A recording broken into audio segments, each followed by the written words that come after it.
Hello friends, welcome to देसी law classes. I am Manoj Kumar और मैं बात कर रहा हूँ यूपी रेवेन्यू कोड 2006 की, जिसमें 234 सेक्शंस हैं और 4 शेड्यूल हैं और 16 चैप्टर हैं। चैप्टर 9 में एक डिक्लेरेटरी सूट टॉपिक है, उसकी section 144 declaratory suit by turn over holders, यानी कोई भी भूमिधार अपने खाते के लिए कि उसका कितना हिस्सा है, क्या है, डिक्लेरेटरी सूट फाइल कर सकता है। Sub section 1, any person claiming to be a bhumidhar or asami of any holding or part thereof, कोई भी हिस्से का हो, जॉइंटली हो, केवल मतलब हिस्सेदार ही नहीं, संयुक्त हिस्सेदार हो, या कोई भी person may sue for a declaration of his rights in such holding or part, यानी वो अपने हिस्से का या संयुक्त रूप से हो, अलग हो, आसामी हो, वह डिक्लेरेटरी सूट डाल सकता है। Subsection 2, in every suit under subsection 1 instituted और ऑन बिहाफ ऑफ, किसके बिहाफ पे कर सकता है, ए, यानी सब क्लोज ए बात करता है a bhumidhar, the state and the gram panchayat shall be necessary parties. देखिए, ग्राम पंचायत या तो उसमें नेसेसरी पार्टी होगी इन केस ऑफ आसामी, और या स्टेट होगी या भूमिधर होगा, क्योंकि आसामी होगा, भूमिधर होगा। और बी बात करता है एन आसामी the land holder shall be a necessary party, जो मैं बोल रहा था वही नेसेसरी पार्टी एक भूमिधर होगा। देखिए, सेक्शन 114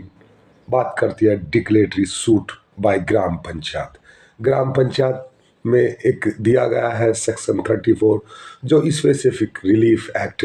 1963 इसमें एक्सेस है, और वो कभी भी सुमोटो द्वारा अपनी डिस्क्रेशनरी पावर द्वारा उसको डिक्लेयर कर सकता है और इंटाइटल हो सकता है, कुछ भी बात होते हुए contrary.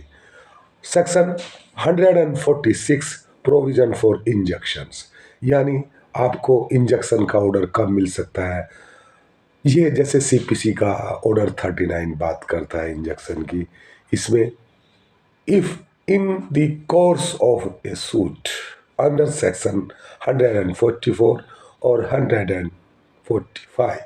Is proved bye affidavit और अदरवाइज, एफिडेविट से या किसी दूसरे वे से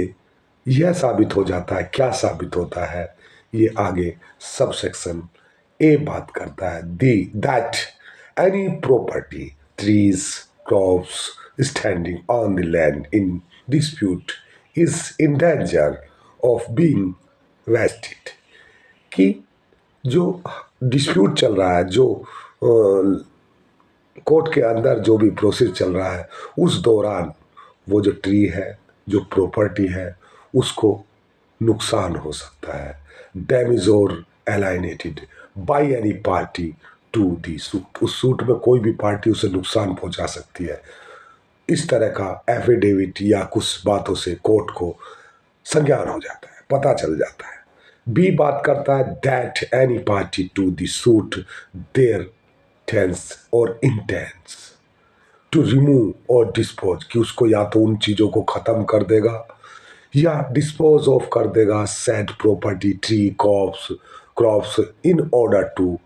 डिफीट द एंड्स, यानी उस न्याय का जो प्रोसेस चल रहा है उसको ख़त्म करने के लिए उन पेड़ों को, उन चीज़ों को, प्रॉपर्टी को डिस्ट्रॉय कर देगा ताकि उसको न्याय ना मिल सके। जस्टिस द कोर्ट में ग्रांट ए टेम्परेरी इंजेक्शन, इन सब चीज़ों को देखते हुए